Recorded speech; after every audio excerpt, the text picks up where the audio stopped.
Guys, welcome back to Quick Notes with Chris. Today we're going to be talking about The Alchemist by Paulo. It's a really interesting book. It's actually a book that's like for the ages, and it's about the journey of a man who basically self-discovers and understands the different things that he can apply within his life to make his better, and a lot of the lessons that you can actually take from the book. Traditionally speaking, the book is more in the story format versus a general sort of self-help. So a lot of the lessons that we learn can be learned through the stories that the character actually learns along the way.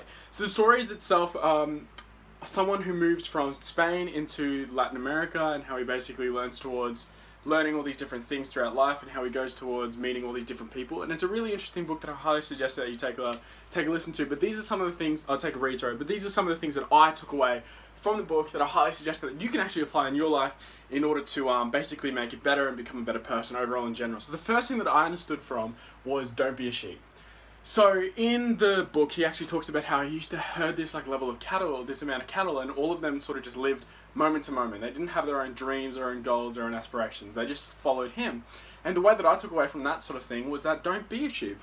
Although it's important to live in the moment, don't live moment to moment. Always have your own goals, dreams, aspirations, things that you're working towards, especially whether it's in your job, something that's mundane. Understand that maybe it might not exactly be where you want to be for the rest of your life. So what are you going to do in the short term to make sure that you're not going to be there for the rest of your life? And I really took that away from the book, that it took examples of a lot of people who were just sort of living day to day, living moment to moment, didn't have their own dreams, goals, or aspirations. So it's really important to understand your own. Now, the next thing that it talks about is recognizing the good things.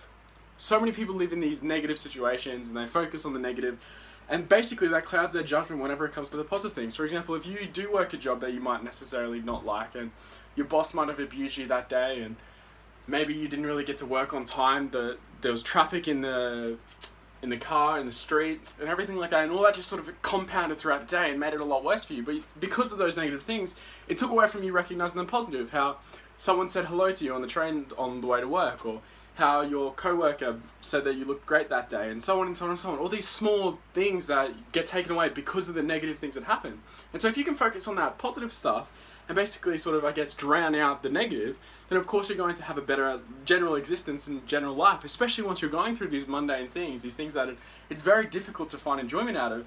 If you can manage to find the enjoyment out of them, then it's always going to be that much more pleasant. So making sure that you always do understand that there is a basically point to living in the present, making sure that you are always the person who's living in the present in terms of enjoying the little things while also looking towards the bigger things that life is going to essentially give you, especially if you focus on your dreams, goals, and aspirations. The next thing is life is always more interesting when you have a dream. Life is always going to be more interesting when you have a dream, because all of a sudden, everything that you're doing, everything that you're working towards is now accumulating. So many people live moment to moment. So many people have no idea why they're working. They're just working. It's just the circumstances and habits that they've developed, and all of a sudden they're in a job that they don't necessarily dislike, that they don't necessarily like, and so they're just stuck there working back day to day to day to day. Have you ever met those people who are living for the weekend? You know, nothing's exactly wrong with that, but when it comes to long-term thinking, yeah, there is a problem, because that's where your time is going, and you have a limited amount of time, and that's exactly where it's going into.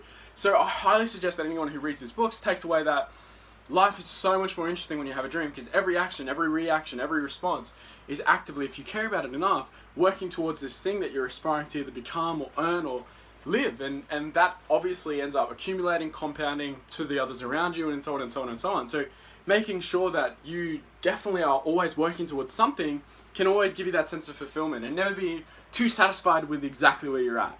Always be looking towards striving for more. It's so important no matter what industry that you're looking in, whether it is moving up in the corporate ladder, whether it is moving up in your job, or starting your own business, or getting really good at that skill. No matter what it is, no matter how big or how small, always have something that you're actively working towards, because that's the key towards success. It's succeeding in your goals, a sense of fulfillment, having that purpose that's driving you towards making sure that you can achieve more. So if you don't, I highly suggest you maybe take a sit down and ask yourself questions like, why is it that you're working? You know, what is it that you're working towards? And really take yourself out of the equation and just figure out what you want. Not your circumstances or the people around you are letting you work for. Like, even if you have kids and stuff like that, if you were able to try anything and it was impossible to fail, what would you be putting your time into? And start working towards that, because there's no harm that can be done from it. No harm at all. And always aim a little bit higher. That's what I understood, is that always aim a little bit higher. Just like an arrow shooting through the air, it's going to be affected by gravity. That's the same way that happens with our goals. We always slightly fall under what it is we're looking to achieve. So make sure that you always have something that you're striving for. It makes the most mundane, boring tasks, if they're relevant to your goal, that much more interesting and endurable. The next thing is that how everyone learns differently and understanding how it is that you learn. Unfortunately, school is a very generalized system. There's so many aspects to it and so many opportunities to learn, but when it comes to learning and the way of learning, you're very restricted in general.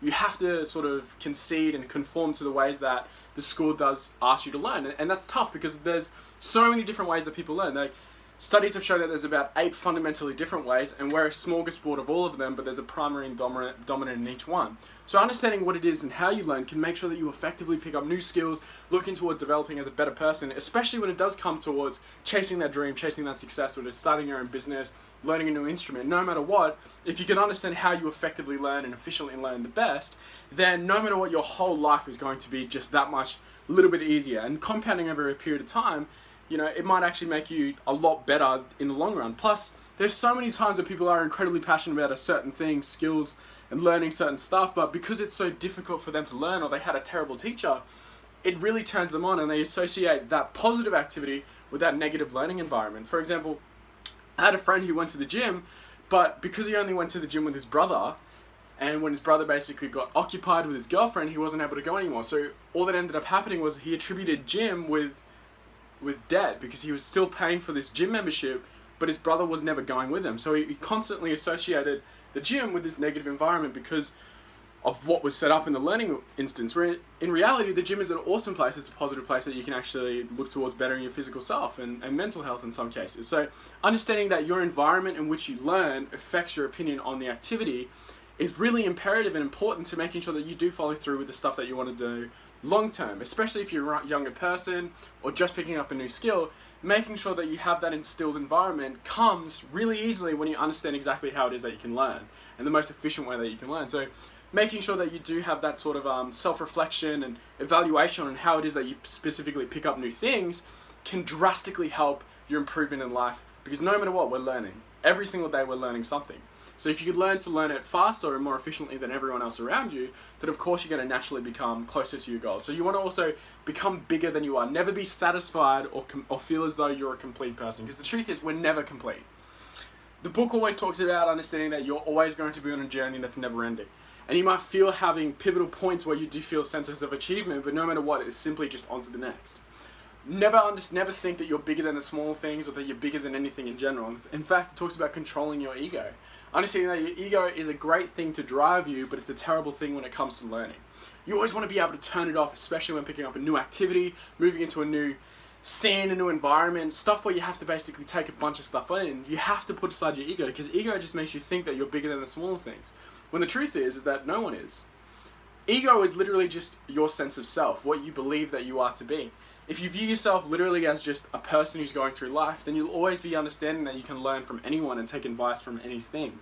And that's really what the book talks about, is how no matter how high society you are, if you go towards something that's less than you, there's still things that you can learn and stuff that you can appreciate. You're actually not above anything. In fact, the only person who makes you think that way is yourself.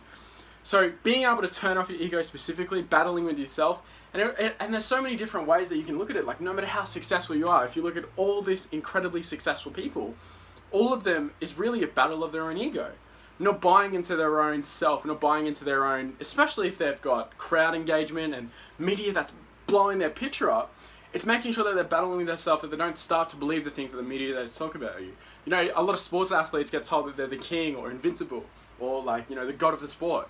If that's true, then that means they don't need to practice, and that gets in the way of their performance. And all of a sudden, it's almost as if the opposite ends up happening because they buy into the media's presentation of themselves. They're not becoming conceited and end up becoming happy with their accomplishments, and no longer do they want it or drive so much. There's always that constant saying that the second wolf is always more hungry than the one that got the kill, because he's more competitive. You know, the person in second place always wants first more than the person wants to stay in first. So making sure that you have that consistent drive, that ego is never going to get in the way, will always make sure that you're actively looking towards fulfilling the goals that you're looking towards achieving. And always, also, the book talks about following your heart. You know, when you have something, all of the universe comes together in conspiring in order to give it to you. So making sure that you do follow stuff that's within your rules and beliefs.